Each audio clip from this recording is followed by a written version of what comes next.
foko anga arme mali ko ulkon dugu ujoro fi yero ko fole bayda la foko la gana balya o kun konna la garde kula mo kon fe en fait ko mi e groupement do kon ye ko o créer no to ko jeti scorpion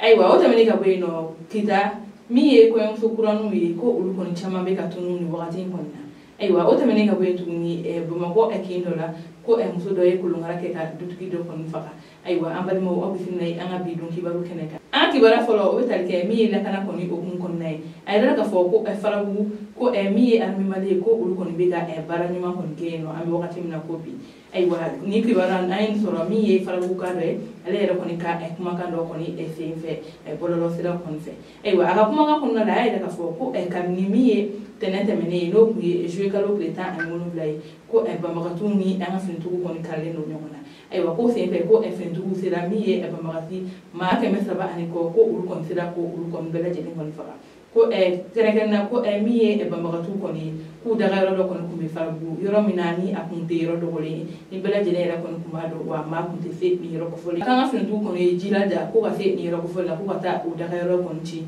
wa ka e bamakati chama kon fara aywa an fintu ko nu kon kle saba kon ni bonyo ko e farbu ko ube e bara u bela jeni na wala sa ube fe ka e ni bamakati nu bela jeni kon shila tun to ko mun ka bo e farbu nga awni anga je kani ma ko fole ngere kon ga kuma lame ay daga foko jani arme mari kon ka boka kuma ale be don fa ko sabla duna na tache anga arme mari kon bena boko bela jeni kon kuna funya akoko orkati filikata be farabu mon nuire ke orkati de filifolo ka do farabu kon nala yo orkati de filika do farabu kon na tara beni misiri ay misiri ko kon dabla farabu misiri ha awo donc kele sisa o ya to arme fana be ko kala donc oh mo union soro kofe amano yare ti sakene amano go fi akera shuko dai e mo keme saba do mo kan nye min di ma ko ni bi kuma bi do haja do de la awo oh anyote akachawi ya awo alzita era de na bo kofe ni be kofe amano go yare amano go avion ko ni ko be wa avion fana wi ko be kan ru fe akundo ko donc ni ne dongo la gayene bise dongo ya teka ilise fene la anfe avion na anfe akunungu ubi yele ma chuko bi kadui awa donc ni na fama etum to ka foko farabugu dondala ko terroriste be fambe fe munum na no ku ube kayere kere fela no ko me ko sura suba kalama o kayene chile fela ne u feneke o kayene chile fela ni o kayimbai kambado koi baba ko mo tan jala lu bulo ko tobe donc wara ka fo ame dom na ko bi farabugu ko ko ni wakati ko na la c'est à dire que wagi la tigara doni bi ameromna ana ma keni bolo ko ni diko na ameromna ko bi la fiya beka na ukati bon na so mu ngone balo alisa bolo ngoni mi kuna ngata ni ngoni on ngera sababu ye ka sumaya aywa ali bi lagana okun konna la ay dara ka fo garde national konna ko e bolo fara kula do koni créera o koni fambe aywa o bolo fara kula ko o konte dore o de kay daga fo ko groupement tactique d'intervention scorpion ko o e bolo fara kula e mi ra kon dale na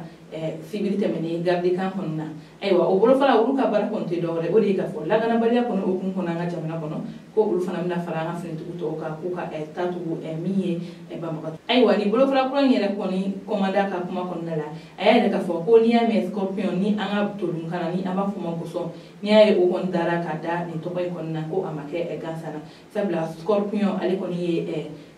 fem do abido go jugu konna ni sira ale mari ale kon be tatu bila o kon ko na ko ule ni to da scorpion an bela jele kon ni na kana ko ul kon be o deke ga awni ni anga cheka mi wolte mo kon ye o ka jawla je sabla ul me ni kene kon ka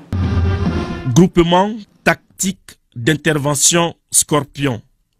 une nouvelle force sur laquelle il faudra désormais compter dans la lutte contre le terrorisme et la sécurisation de notre pays. Fin, tacticien, le choix de l'animal scorpion en dit long sur la particularité du groupement, affirme son commandant après avoir reçu l'étendard des mains du chef d'état-major de la garde nationale. Du GTI incarne l'esprit belliqueux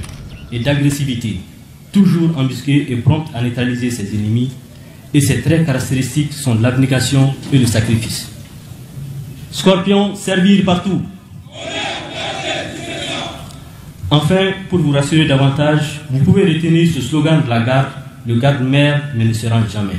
Aïwa, o tamane ka bwino ama kunfie kitama. Aïla ka fo ko emiye kitaye ko ko do kon biga ke ko min mande ko min yede korodo. O de dore o de ga ida ka fo ko ko yam so kura mun be no no bulu kon ka konyo beke wa ko achama kon be ka tun. Ko o donga do ko kita ni ama fo ala to so do la ka ida ka fo ko ko yam so kura do kon be no ko kon tunna. Ko ali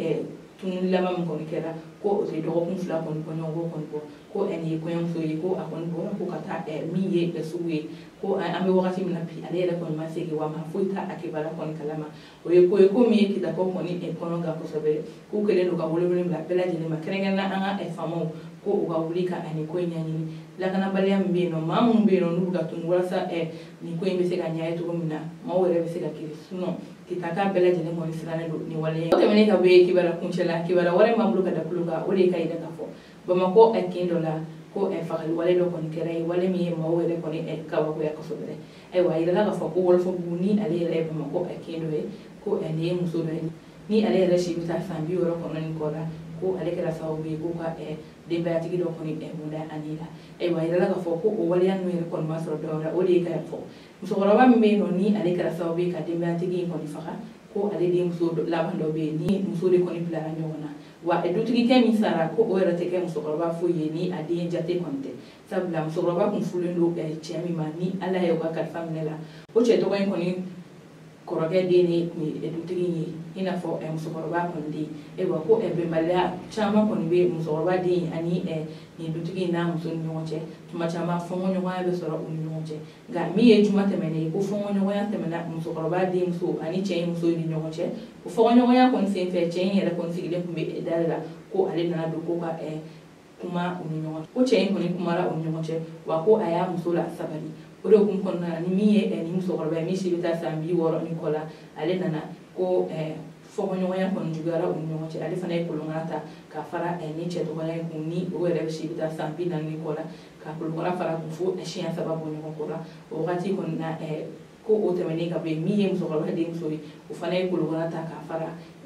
che muso kun nga ma ko na la fralla ni ma ko fole no ne nyoche ay wa ambara donna ka ida ka fo ay kuna fo ne anya bo an kuna fo ndi nyodo de ka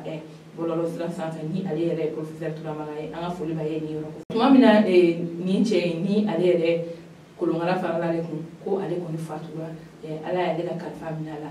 musoroba anadi ko ulu kon be efentu kon ka buluka ay wa ambali mo ni ne kon bi anga bi donc kibaru ka do buluka an che ako kun majola o kambe anga dum kibaru wele keneka